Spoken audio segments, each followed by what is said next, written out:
Hello everyone, আশা করছি তোমরা সকলে ভালো আছো। আমিও খুব ভালো আছি।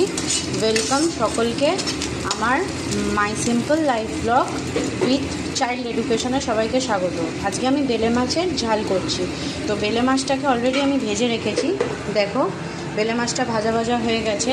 এরপরে আমি কড়াইয়ে তেল দিয়ে কালো জিরে ফোড়ন আর কাঁচা লঙ্কা দিয়ে পেঁয়াজটা কোচানো পেঁয়াজ আমি ভাজা ভাজা করতে বসিয়েছি। পেঁয়াজটা ভাজা হয়ে গেলে আমি মশলা দেব। দেখো যে মশলাটা আমি পেস্ট করে রেখেছি, কাঁচা লঙ্কা, রসুন আর পেঁয়াজ, এই মশলাটা আমি কড়াইয়ের মধ্যে দিয়ে একটু নেড়ে নেব। দেখো বন্ধুরা, মশলাটা প্রায় আমার কষানো চলছে। এই মশলাটা প্রায় কষে একটু তেল ছাড়লে এর মধ্যে আমি টমেটো পেস্ট করে রেখেছি সেটা আর কি আমি দিয়ে দেবো। ঠিক আছে,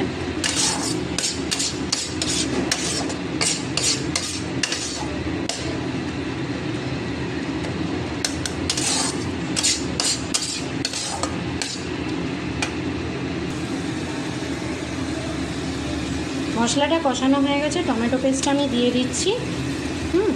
এবার টমেটো পেস্টটা দেওয়ার পর আমি একটুখানি নাড়াচাড়া করে নেব। দেখো টমেটো পেস্টটা দিয়ে আমি একটু নাড়াচাড়া করে নিলাম। এবারে আমার তেলটা প্রায় মোটামুটি ছাড়া শুরু করেছে সাইড দিয়ে দিয়ে। এর মধ্যে মশলা বলতে কিছুই না, তোমার একটু হলুদ গুঁড়ো দিলাম আর সাথে একটু তোমার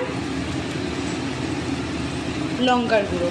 যে যেমন ঝালটা খেতে পছন্দ করে সেরকমভাবে আর কি লঙ্কার গুঁড়োটা সবাই অ্যাড করো।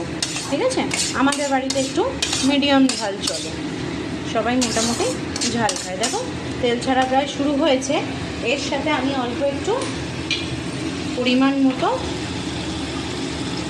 নুন অ্যাড করে দিচ্ছি, কারণ আমি প্রথম থেকেই নুন দিইনি, নুনটা অ্যাড করে দিচ্ছি।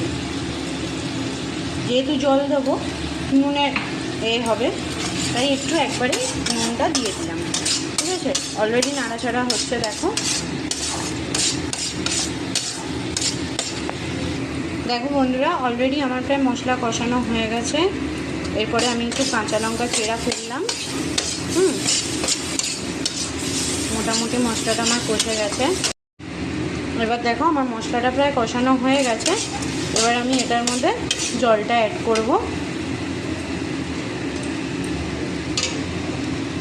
দেখো আমি প্রায় জল ঢেলে দিচ্ছি, পরিমাণ মতো একটা জল দিচ্ছি।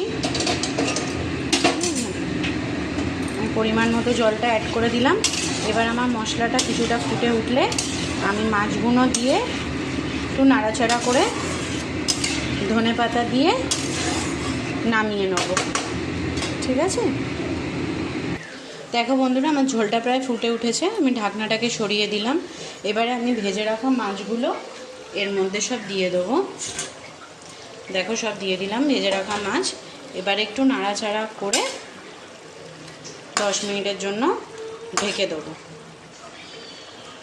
তাহলেই আমার রান্না রেডি হয়ে যাবে। দেখো নাড়াচাড়া করে আমি কড়াইটা ঢেকে দিলাম। এবার জাস্ট 10 মিনিট পরে আমি কড়াইটা খুলে তোমাদের দেখাচ্ছি। দেখো 10 মিনিট পরে আমি চাপাটা সরিয়ে দেখাচ্ছি। অলরেডি আমার এটা প্রায় ফুটে গেছে। এবার জাস্ট আরেকটু আমি নাড়াচাড়া করে নেবো, বেশি খুন্তি দিলে ভেঙে যাবে। কিছুটা জল আরেকটু আমি টানাবো, তাই জাস্ট আর 5 মিনিট মতো আমি খোলা ঢাকাই রেখে দেবো। দেখো বন্ধুরা আমার প্রায় মোটামুটি মাখা মাখা হয়ে গেছে। এরপর আমি জাস্ট ওপর থেকে কুচিয়ে রাখা ধনেপাতাটা দিয়ে গ্যাসটার ফ্লেমটা বন্ধ করে দেবো। আমার মাছের রেসিপি রেডি। আবার নতুন ব্লগে তোমাদেরকে সঙ্গে নিয়ে ফিরে আসবো। এখনের মতো টাটা, সবাই সুস্থ থেকো, ভালো থেকো।